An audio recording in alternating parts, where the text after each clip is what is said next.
آج کی اس گفتگو کے اندر ہم خصوصیت کے ساتھ جو مسجد حرام سے مسجد اقصی تک کا سفر تھا، اس کے اندر جو عجیب و غریب واقعات پیش آئے ہیں ہم ان کو بیان کریں گے، جو سارے کے سارے احادیث سے ثابت ہیں۔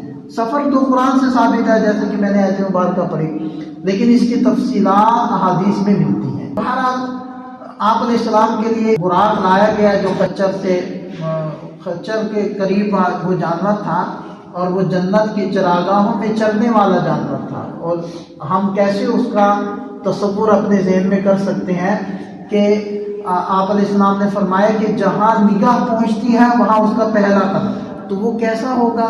ایک نورانی مخلوق ہوگی۔ تو اس کے اوپر آپ علیہ السلام تشریف فرما ہوئے۔ ایک روایت کے مطابق جبریل علیہ السلام ساتھ چلے، دوسری روایت کے مطابق جبریل علیہ السلام بھی اسی براق کے اوپر پیچھے سوار ہو گئے، اور اس طریقے سے یہ سفر شروع ہوا۔ مسجد حرام سے مسجد اقصی تک پہنچنے تک 4 مقامات پہ نبی پاک صلی اللہ علیہ وسلم نے اتر کر نماز ادا کی، اور ان 4 مقامات پر باقاعدہ حضرت جبریل علیہ السلام نے گزارش کی ہے کہ یا رسول اللہ آپ یہاں اتریے اور نماز ادا کیجیے، 2 رکعت پڑھیے۔ ان 4 مقامات میں سے پہلا مقام تو یثرب ہے کہ جو کھجوروں کی سرزمین تھی۔ حضرت جبریل علیہ السلام وہاں رکے اور عرض کرنے لگے کہ اللہ کے رسول آپ یہاں اتریے اور یہاں 2 رکعت پڑھیے۔ آپ علیہ السلام نے پڑھے، اور جبریل علیہ السلام نے پوچھا کہ آپ کو معلوم ہے کہ یہ کون سی جگہ ہے؟ تو آپ علیہ السلام نے نفی میں سر ہلایا، تو انہوں نے فرمایا کہ یہ یثرب ہے، یہ وہ جگہ ہے جہاں آپ ہجرت فرمائیں گے۔ تو وہ ہے کہ اسی سفر کے اندر آپ علیہ السلام کو وہ جگہ صرف بتا نہیں بلکہ دکھا دی گئی تھی کہ آپ اس کی طرف ہجرت فرمائیں گے۔ دوسرا مقام تھا، پھر وہاں سے سوار ہوئے، پھر دوسرے مقام پر اترے اور وہاں 2 رکعت پڑھی۔ تو حضرت جبریل علیہ السلام نے بتایا کہ یہ وادی سینا ہے، یعنی وہ وادی کہ جس کے اندر کوہ طور ہے، جہاں حضرت موسیٰ علیہ السلام نے اللہ تعالیٰ سے بات کی تھی، جہاں وہ درخت ہے، اس پوری وادی کو، اس پورے خطے کو وادی سینا کہتے ہیں۔ اسی وادی کے اندر ہی میدان تیہ بھی ہے، جہاں بنی اسرائیل گم ہو گئے تھے اور 40 سال تک وہاں پھرتے رہے تھے۔ تو اس وادی کے اندر نبی پاک صلی اللہ علیہ وسلم نے 2 رکعت پڑھی ہے۔ اس کے بعد پھر سوار ہوئے، اور پھر تیسری جگہ حضرت جبریل علیہ السلام رکے کہ یہاں آپ رکیے، اتریے اور یہاں بھی 2 رکعت نماز ادا کیجیے۔ تو آپ علیہ السلام وہاں بھی اترے تیسری جگہ پر، اور پھر جبریل علیہ السلام نے بتایا کہ یہ مدین ہے، حضرت شعیب علیہ السلام کا مقام۔ پھر سوار ہوئے اور چوتھے مقام پر پھر اترے اور وہاں بھی 2 رکعت پڑھی، اور حضرت جبریل علیہ السلام نے بتایا کہ یہ بیت اللحم ہے، حضرت عیسیٰ علیہ السلام کی پیدائش گاہ، یہ اس میں فلسطین کے اندر بیت اللحم۔ ان 4 مقامات پر آپ علیہ السلام نے 2 رکعت ادا کی، اور یہ بھی مسلم شریف کی روایت میں آتا ہے کہ آپ علیہ السلام نے ارشاد فرمایا کہ میں حضرت موسیٰ علیہ السلام کی قبر کے پاس سے گزرا تو وہ اپنے قبر میں کھڑے ہوئے نماز پڑھ رہے تھے۔ انبیاء کرام کا وہاں نماز پڑھنا وہ بطور تلذذ کے ہے، بطور مکلف کے نہیں ہے۔ انبیاء کرام مکلف تو نہیں، اب مطلب جب وہ دنیا سے چلے گئے، دنیا سے جا کر تو کوئی بھی مکلف نہیں رہتا، وہ عبادت کریں گے تو بطور تلذذ کے کریں گے، یعنی لذت حاصل کرنے کے لیے۔ جیسے ہم کھانا کھا لیتے ہیں نا، کھانا کھانے کے بعد کوئی ڈرائی فروٹ آ جاتا ہے یا فریش فروٹ آ جاتا ہے، تو وہ پیٹ بھرنے کے لیے نہیں ہوتا، کھانا تو پہلے ہم کھا چکے ہیں، وہ بطور تلذذ کے ہوتا ہے۔ تفقہ اور تلذذ یہ ہم معنی لفظ ہے، تو اس کے لیے۔ تو اسی طرح جنت کے اندر بھی جو جنتی اللہ کا ذکر کریں گے، اللہ کو یاد کریں گے، وہ بھی بطور تلذذ کے کریں گے، بطور تکلیف کے نہیں ہے، یعنی کہ تکلیف بمعنی مکلف کرنا، اردو والی تکلیف نہیں، عربی والا تکلیف، کلف یکلف تکلیفا، مکلف کرنا۔ دنیا کے اندر ہم احکام کے مکلف ہیں، جب دنیا سے ہم چلے جاتے ہیں تو احکام کا مکلف بنانا وہ ختم ہو جاتا ہے، تکلیف ختم ہو جاتی ہے، پھر وہ دوسرا جہان شروع ہو جاتا ہے جو دار الجزا ہے، دار العمل نہیں ہے۔ تو بہرحال ان 4 مقامات پر نبی پاک صلی اللہ علیہ وسلم نے 2 رکعت ادا فرمائے۔ اس سفر کے اندر مزید بھی کچھ واقعات پیش آئے جن کو میں نے نوٹ بھی کیا ہے تاکہ بھول نہ جائیں۔ تو ان واقعات میں سے ایک واقعہ آپ علیہ السلام نے یہ دیکھا کہ کچھ لوگ ہیں اور ان کے تانبے کے ناخن ہیں، اور وہ ان ناخنوں سے اپنے چہرے کو، اپنے جسم کو چیر رہے ہیں، نوچ رہے ہیں، تراش کر رہے ہیں اور زخمی کر رہے ہیں۔ تو نبی پاک صلی اللہ علیہ وسلم نے پوچھا حضرت جبریل علیہ السلام سے کہ یہ کون لوگ ہیں اور ایسا کیوں کر رہے ہیں؟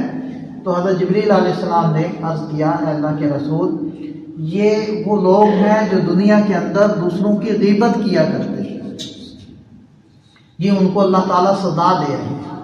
اب دیکھیں کہ سزا تو قیامت کو ہوگی یا بعد میں ہوگی، لیکن اللہ تعالیٰ نے نبی پاک صلی اللہ علیہ وسلم کو دکھانے کے لیے ان ساری چیزوں کا مناظر قائم کر دیے، اور آپ علیہ السلام نے واپس تشریف لا کر اپنی امت کو بتائے، اور روایتاً بعد روایتاً ہم تک پہنچے، اور آج ہمیں پتہ چل رہے ہیں۔ کس لیے؟ تاکہ ہم ان ساری عادات اور برے اعمال سے بچیں جن کا تذکرہ اس سفر کے اندر نبی پاک صلی اللہ علیہ وسلم کرتے ہیں۔ تو ایک عمل یہ بتایا غیبت، اور غیبت ہوتی کیا ہے ہم خود سمجھتے ہیں کہ اگر کسی کے اندر کوئی برائی پائی جائے، کوئی کمی پائی جائے، کوئی کوتاہی ہو، کوئی عیب ہو، اس عیب کا تذکرہ اس کی پیٹھ پیچھے کرنا، یہ غیبت ہوتی ہے۔ اگر ہو ہی نہ پھر تو تہمت ہے، اور بعض لوگ کہتے ہیں کہ جی میں تو اس کے سامنے کر دوں۔ تو بھئی اگر آپ اس کے سامنے کر سکتے ہیں تو اس کا یہ مطلب نہیں ہے کہ پیٹھ پیچھے کرنا آپ کے لیے جائز ہو گیا۔ کسی کو ڈی ویلیو کرنے کی کوشش کرنا، کسی کو لوگوں کی نگاہوں میں گرانے کی کوشش کرنا، یہ اتنا برا عمل ہے کہ اس کی قباحت اور شناخت کے لیے قرآن کریم نے جو الفاظ استعمال کیے ہیں، یأکل لحم اخیہ میتا فکرہتموہ، یہ الفاظ کسی اور گناہ کے لیے اللہ نے استعمال نہیں کیے۔ اس لیے ہمیں بہت زیادہ خیال کرنا چاہیے، اپنی مجالس کو غیبت سے پاک کرنا چاہیے۔ دوسرا واقعہ پیش آیا کہ ایک شخص ہے اور وہ ایک نہر کے اندر تیر رہا ہے، اور تیرتے تیرتے وہ نکلتا ہے اور اس میں سے پتھر نکالتا ہے اور ان پتھروں کو کھاتا ہے، پتھر کھا رہا ہے۔ تو آپ علیہ السلام نے پوچھا حضرت جبریل علیہ السلام سے کہ یہ کیا ہے؟ تو انہوں نے عرض کیا کہ اللہ کے رسول، یہ سود خور ہے، سود خوروں کی یہ سزا ہے کہ وہ پتھر کھائیں گے۔ جس چیز سے اللہ نے قرآن نے منع کر دیا، پھر جان بوجھ کر اس کام میں لگنا، اس ذریعے معاش کو اختیار کرنا اور اس ایسے سودی معاملات کو کرنا، یہ تو پرلے درجے کی گمراہی ہے، صریح حرام چیز ہے۔ یعنی کہ فَأَذَنُوا بِحَرْبٍ مِّنَ اللَّهِ وَرَسُولِهِ، اللہ اور اس کے رسول سے اعلان جنگ کے الفاظ ہیں۔ سود کھانا، سودی معاملات کرنا، تو یہ سود خور کی سزا یہ بیان کی گئی ہے کہ وہ پتھر کھا رہا۔ اور تیسرا واقعہ یہ دیکھا کہ کچھ لوگ ہیں اور فرشتے وہاں کھڑے ہیں، اور وہ بھاری پتھر اٹھا کر ان کے سروں پہ مارتے ہیں اور سر کچلے جاتے ہیں، پھر وہ سر ٹھیک ہو جاتے ہیں اور پتھر لڑک کر تھوڑے فاصلے پہ گر جاتا ہے۔ تو وہ فرشتے پتھر اٹھاتے ہیں، اتنی دیر میں سر دوبارہ ٹھیک ہو جاتے ہیں، پھر وہ آ کر پتھر زور سے اس کے سر پہ مارتے ہیں، پھر سر کچلا جاتا ہے، پھر وہ پتھر، یہ سلسلہ چل رہا ہے۔ تو حضور نبی کریم صلی اللہ علیہ وسلم نے پوچھا کہ یہ کون لوگ ہیں؟ حضرت جبریل علیہ السلام نے عرض کیا کہ اللہ کے رسول، یہ وہ لوگ ہیں جو دنیا میں فرض نمازوں میں سستی کیا کرتے، کوتاہی کیا کرتے۔ اب دیکھیں کہ یہ تو سستی اور کاہلی اور کوتاہی کی سزا دکھائی گئی ہے، اور اگر کوئی جان بوجھ کر پڑھے ہی نہ، اس کا کیا ہے؟ اس کے بارے میں تو کفر کے الفاظ، من ترک صلاۃ متعمدا فقد کفر، جس نے جان بوجھ کر نماز چھوڑ دی اس نے تو کفر کر، جو سستی کر رہا ہے اس کی یہ سزا۔ اس لیے ہمیں اس سے یہ عبرت ملتا ہے کہ ہم خود بھی کوتاہی سے بچیں، سستی کاہلی سے بچیں، اور اپنے ماتحتوں کو بھی بچائیں، ان کی بھی نماز کے اہتمام کرنے کی ہم نیت کریں اور اس کی کوئی صورت بنائیں۔ حتیٰ کہ ہم لوگ سفر میں جاتے ہیں تو سفر میں جاتے ہوئے بھی ہم تھوڑا سا سوچیں کہ ہم اس وقت سفر شروع کر رہے ہیں، ہماری نمازیں قضا تو نہیں ہو جائیں گی، نمازوں کے اندر سستی تو نہیں ہو جائے گی، تو اس کا بھی اہتمام کریں۔ چوتھے نمبر پر آپ علیہ السلام نے دیکھا کہ کچھ لوگ بیل اور اونٹ کی طرح وہ چر رہے ہیں جہنم کے اندر، اور زرعی اور زقوم جو جہنم کے کانٹے دار کڑوے پودے ہیں وہ کھا رہے ہیں۔ تو آپ علیہ السلام نے حضرت جبریل علیہ السلام سے پوچھا کہ یہ کیا ماجرا ہے؟ تو انہوں نے عرض کیا کہ اللہ کے رسول، یہ وہ لوگ ہیں جو دنیا میں زکوٰۃ نہیں دیتے، یہ ان کے ساتھ معاملہ ہونے والا ہے آخرت میں۔ اسی طرح پھر کچھ ایسے مناظر بھی دیکھے کہ ایک طرف گوشت رکھا ہے بھونا ہوا، خوشبودار، اچھا ذائقے دار، تو ایک شخص کیا کرتا ہے اس کو چھوڑتا ہے، اس کو نہیں کھاتا، دوسری طرف وہ سڑا ہوا کچا بدبودار گوشت کھا رہے ہیں۔ تو آپ علیہ السلام نے پوچھا کہ یہ کیا معاملہ ہے؟ تو اس نے کہا، حضرت جبریل علیہ السلام نے عرض کیا کہ اللہ کے رسول، یہ وہ لوگ ہیں کہ جن کے گھر پاکیزہ اور طیب ان کی ازواج موجود ہیں اور وہ بدکاریوں کے اندر مبتلا ہیں، باہر جا کر منہ مارتے ہیں۔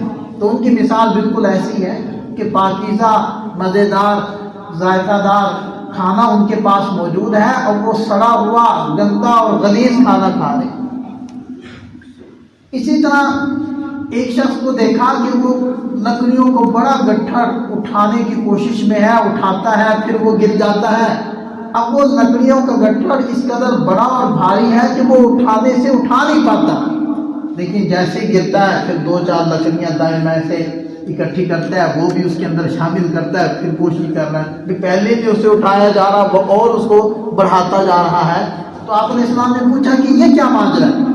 تو حضرت جبریل علیہ السلام نے عرض کیا کہ اللہ کے رسول، یہ وہ شخص ہے جس کے اوپر دوسروں کے حقوق ہیں اور اس کی ذمہ داری ہے کہ وہ امانتیں ادا کرے، وہ دوسروں کے حقوق ادا کرے۔ یہ سابقہ حقوق تو کیا ادا کرتا اور حقوق اپنے ذمہ لیتے جا رہا ہے اور ذمہ داری اپنے اوپر بڑھا رہا ہے، اس کی یہی مثال ہے۔ اسی طرح پھر آپ علیہ السلام نے دیکھا کہ کچھ لوگ ہیں کہ ان کے زبانوں کو، ہونٹوں کو لوہے کی کینچیوں سے کاٹا جاتا ہے۔ آپ علیہ السلام نے پوچھا کہ یہ کیا ہے؟ تو حضرت جبریل علیہ السلام نے عرض کیا کہ یہ وہ لوگ ہیں جو یقولون ما لا یفعلون، دوسروں کو تو نصیحت کرتے ہیں، خود میاں فضیحت، خود عمل نہیں کرتے، دوسروں کو نصیحت کرتے ہیں۔ اب اس میں چاہے وہ خطیب یا امام ہو، چاہے مقرر ہو، چاہے وہ کوئی بڑا ہو، جو دوسروں کو نصیحت کرتا ہے وہ سب اس کے اندر شامل ہو گئے۔ اور ہمارا معاملہ من حیث القوم یہی ہے کہ ہم میں سے ہر ایک دوسرے کی اصلاح کرنا چاہتا ہے، اپنی کوئی بھی نہیں کرنا چاہتا۔ جو بات دوسروں کو سمجھا رہا ہے اس کے اوپر خود عامل نہیں۔ تو یہ ساری چیزیں آپ علیہ السلام نے وہاں دیکھی۔ پھر آپ علیہ السلام مسجد کے اندر پہنچے، مسجد اقصیٰ کے اندر۔ دیکھیں اس کے بارے میں دونوں اقوال اور دونوں طرح کی روایات موجود ہیں کہ آپ علیہ السلام نے تشریف لے جا کر مسجد اقصیٰ میں آسمانوں پر جانے سے پہلے امامت کروائی ہے یا آسمانوں سے سیر کر کے واپس آ کر امامت کروائی ہے۔ یہ دونوں طرح کے اقوال موجود ہیں۔ جو میں ابھی ذکر کرنے لگا وہ اس میں تو یہی ہے کہ یہاں سے تشریف لے جا کر امامت کروائی ہے، آسمانوں پر بعد میں تشریف لے گئے۔ تو آپ علیہ السلام مسجد میں پہنچے تو وہاں انبیاء کرام موجود تھے استقبال کے لیے۔ تو اذان دی گئی، اقامت کہی گئی۔ اب سب دیکھ رہے ہیں کہ امام کون بنے۔ تو حضرت جبریل علیہ السلام آگے بڑھے، نبی پاک صلی اللہ علیہ وسلم کا ہاتھ پکڑا اور لا کر مصلی پر کھڑا کر دیا۔ آپ علیہ السلام نے امامت کی، سارے انبیاء کرام نے، سارے رسولوں نے نماز پڑھی، اور پھر نماز کے بعد نبی پاک صلی اللہ علیہ وسلم نے سب حضرات سے ملاقات کی، حضرت جبریل علیہ السلام نے تعارف کروایا، اور اس کے بعد آپ علیہ السلام باہر تشریف لائے تو ایک روایت میں ہے 3 پیالے، ایک روایت میں 4 پیالے آپ کے سامنے پیش کیے گئے، ایک میں پانی تھا، دوسرے میں دودھ تھا، تیسرے میں شہد تھا، چوتھے میں شراب تھی۔ تو آپ علیہ السلام نے دودھ والا پیالہ لیا اور کچھ شہد بھی نوش فرمایا۔ تو حضرت جبریل علیہ السلام نے عرض کیا اے اللہ کے رسول، اگر آپ شراب والا لیتے تو آپ کی امت گمراہ ہو جاتی، اور اگر آپ پانی والا لیتے تو آپ کی امت ڈوب جاتی۔ آپ نے دودھ والا لیا ہے تو اس سے آپ کی امت میں علم پیدا ہوگا، علم پھیلے گا۔ تو آپ علیہ السلام نے وہ والا پیالہ لیا، اور اس کے بعد زمرد اور زبرجد کی سیڑھی لگائی گئی، اور دونوں طرف فرشتوں کی جلد کے اندر نبی پاک صلی اللہ علیہ وسلم اس سیڑھی کے ذریعے سے آسمانوں کی طرف تشریف لے گئے۔ تو اس سے ان سارے واقعات سے جو ہم نے سنائے ہیں، اس سے ہمیں یہ نصیحت والے پہلو نکلتے ہیں، درس عبرت نکلتے ہیں کہ ہم نے غیبت نہیں کرنی، ہم نے لوگوں کے حقوق نہیں اپنے سر پہ رکھنے، ان کو ادا کرنا ہے، اور ہم نے فرض نمازوں میں کوتاہی نہیں کرنی، اور ہم نے جو دوسروں کو بتانا ہے اس کے اوپر خود بھی عمل کرنا ہے، اور زکوٰۃ کے اندر کوتاہی نہیں کرنی، اور کسی بھی طرح کی کوئی بھی غلط کاری کے اندر مبتلا نہیں ہونا۔ یہ سارے وہ دروس ہیں جو ہمیں آپ صلی اللہ علیہ وسلم کے سفر سے ملتے ہیں۔